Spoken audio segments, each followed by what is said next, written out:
Si on a bien compris, il ne s'agit pas d'une enquête publique, mais plutôt d'une information du public. Expliquez-nous. Oui, tout à fait. Le Code de l'environnement prévoit que lorsqu'il y a des investissements industriels envisagés supérieurs à 300 millions d'euros, eh bien, il y a une information du public qui est sous l'égide d'une commission qui est une autorité administrative indépendante, la Commission nationale du débat public, qui, dans une délibération du 2 septembre dernier, 2020, a décidé de mettre en place une procédure dite de concertation publique. Il s'agit donc de l'information du public et de la participation du public concerné au projet industriel dont il s'agit.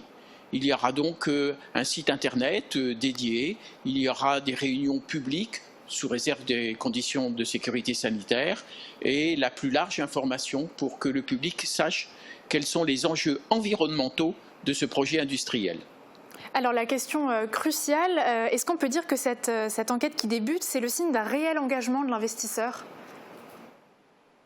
Alors, il faut dire à ce stade que c'est un signe favorable, mais laissons les décideurs mûrir leurs réflexions, leurs décisions et l'annoncer officiellement, ce qui n'est pas encore le cas. Mais comme c'est une procédure relativement longue, on peut toujours anticiper par rapport à des décisions ultérieures d'investissement industriel. Et alors, est-ce que vous connaissez déjà les autres étapes qui vont suivre et comment est-ce qu'elles vont s'étaler dans le temps ? Alors, pour cette procédure de concertation publique, il va y avoir des réunions d'information, des séances d'information, un site internet dédié.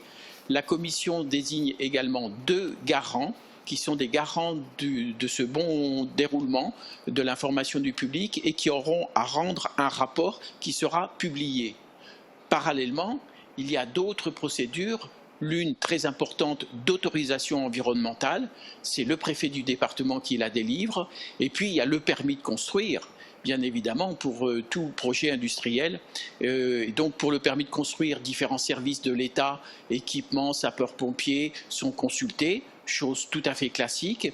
Et pour la procédure d'autorisation environnementale, là aussi classique, on l'a connu pour l'usine Mercedes par exemple, eh bien, il y aura la consultation des conseils municipaux, des communes concernées, il y aura la consultation de la mission régionale d'autorisation environnementale, il y aura ensuite une enquête publique où tout sera mis à l'information du public, dans une enquête publique très officielle, à l'issue de laquelle il y aura la décision du préfet d'autorisation environnementale.